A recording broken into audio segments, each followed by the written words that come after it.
it's hard when you're fighting for the world heavyweight title. It's a bit different context to someone coming up to you in a bar and someone who's not relevant. These two guys know in a few months when they've done that, they've got to go and have a fight and they're fighting for the world title. And there's a little bit of jostling there, a little bit of body language and mind games going on. And if someone's saying that you can't intimidate me, you come over to me, I'm gonna do this and do that. It's very hard to keep your cool. But I think Joshua did it in a way where he did keep his cool. I know he stood up, but he done it in a menacing, intimidating way. And fair play to Dubois, he didn't back down either. So it's the nature and part and parcel of being a heavyweight boxer fighting for the world title. You're gonna get a bit of testosterone pumping, aren't you? Yes, 100. So yeah, Danny Whitaker. How was that fight? Yeah, that was the fight in the Matchroom Garden. It was an open atmosphere. Really good atmosphere. Different. Really good. That was my third fight, and that was that round 2 knockout, I think it was. Yeah, round 2, 1 minute 50 overhand seconds right. left. That was good. Really local to me, but 10-15 minutes away in Brentwood. So yeah, really good event and a once in a lifetime place to box. You know. Yeah, it looked good. Really good. You see the garden before it's all done up, and then you see all the stuff in it for the arena, and it looks amazing. It looks like a proper stadium sort of vibe. So it was really good. You got Gabriel Nguema. Yeah, he was tough.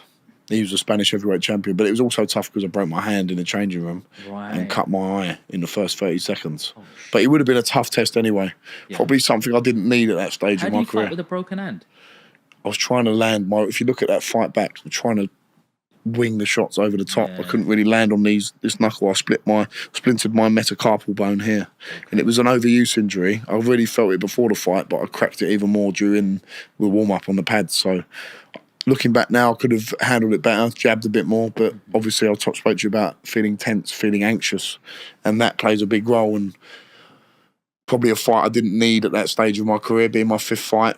Sold 2,500 tickets at Ali Pali. Someone like a Michael Rising or Torero would have been a good fit for that fight, but it's all experience in the bank. And looking back now, long term, it's put me in a better position because I've been in a situation of high pressure where things aren't going my way, you know. And I still won every round. I mean, that's six rounds, wasn't it? Yeah. You did on that one. That's one of your longest fights? Yeah, that was my second longest fight behind the Armstrong fight, which went 7 rounds. How important is it to get them rounds in? Obviously, you want to make a statement, and you've actually, come out, especially, the last fight, Babik, 36 seconds. Boy, I was watching that. 36. Just sitting there watching that. Bosh. Done him. And then when he come up, it was a funny dance, and it was like, it's all over, mate. Well, the ref done very well to stop that fight, but you need to get rounds under your belt. Yeah. But if you get them out of there, it's a bonus. But in long-term thinking, getting rounds in the belt, under the belt, is very, very important. And someone who I'm contracted to fight next, who we've organised with, is Rudenko, and he's proven at the top level to get rounds in. He fought Zhilei Zhang, couldn't stop him. Huey Fury couldn't stop him. Povetkin couldn't stop him. So some very, very big names. Are you looking to make a statement 24th of August?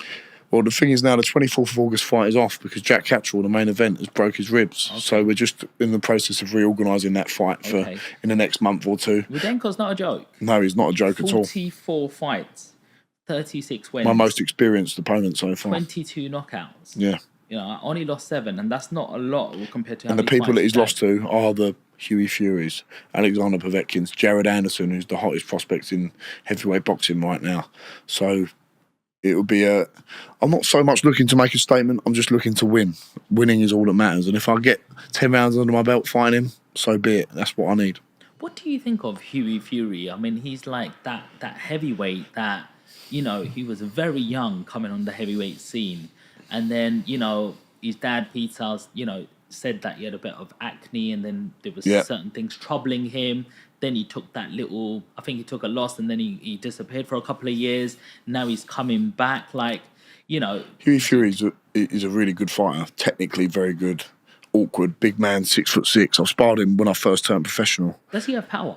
Yes, he does. It doesn't look like he has that finishing power. Yeah, he's not maybe not the power of a Daniel Dubois or Anthony Joshua, but any man over 14 stone 4, which is the cruiserweight limit, can seriously punch. And it's a big unit, lots of experience, great coach in Peter Fury, and he's still a force to be reckoned with.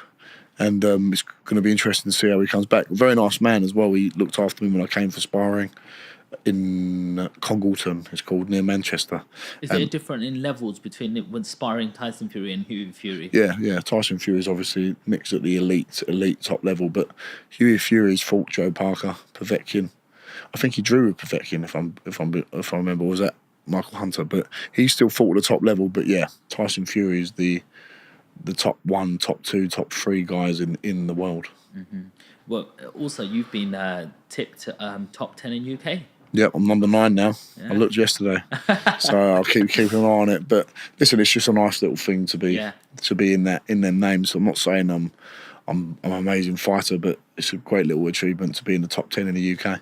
So Johnny, let's talk about some fight predictions. You got AJ versus Triple D. You know, from where I'm sitting as an amateur, I'm thinking AJ is the top dog. He's got all the experience behind him. He's been for world title fights already. He looks athletically there. And I'm looking at Triple D, where, you know, I think Joe Joyce beat him, didn't he? Yeah, he did back in a few years back. Yeah, now. and people said he quit. But obviously, you got to say, Triple D is quite young. He's only a year older than me. Yeah, he's 26. And he's a young, hungry lion. And he can whack. He can seriously punch. You've sparred with him. He's the hardest person I've ever been punched by. Really? Ever. And his jab is like a right hand when it hits you. Really? It is unbelievable power. He punches like an absolute horse. He's a massive, massive puncher. Really nice guy as well when you see him outside of the ring. Mm-hmm. But, yeah, I too would favour Joshua because of the experience of the level he's at. But Dubois fought Usyk now, and a lot of people thought Dubois beat Usyk with that body shot. Yeah. I think it was when I looked at it initially, I thought, what a great shot. But he's mixed it. He's on a good run. Beat Jarrell Miller. He's beat Filip Hrgovic. I was sparring in Texas, who's probably the most technically gifted fighter I've ever been in with. What does that mean?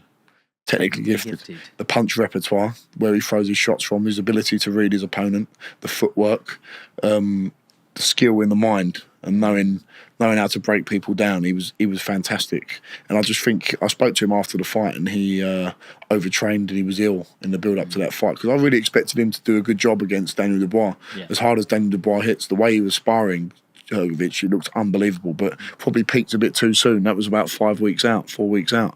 But coming back to Dubois and AJ, I would favour AJ, but as Ben Davison, AJ's coach, has said, this is heavyweight boxing, and Dubois can seriously whack, and he's proved in his mettle. I know a lot of people said he quit against Joe Joyce, but I'd like to see a lot of people deal with a broken eye socket and their eyeball running about in their head and see how they would feel. But what would you do in that situation? Don't know. Never been there. Would you lose on your shield, as they say, or?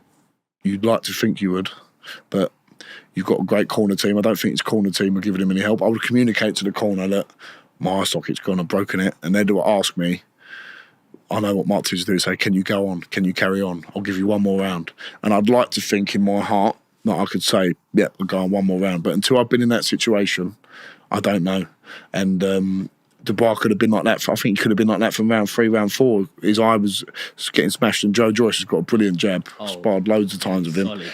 But Dubois proven his mettle, fighting Jarrell Miller, come through a corner there.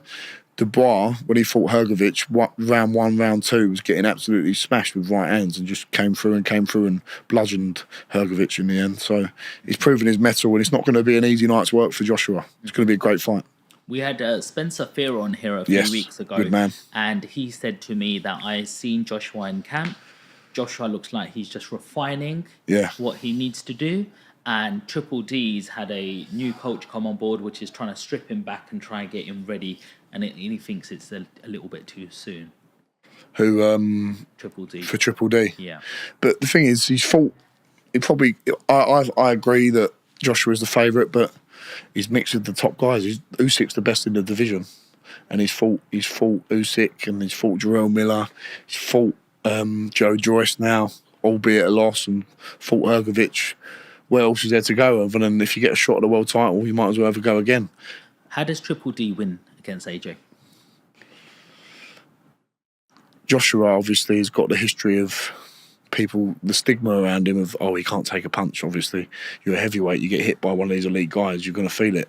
I don't think it's that, but it will be playing on his mind that Dubois is a massive puncher. He's just got to bring the fight to Anthony Joshua.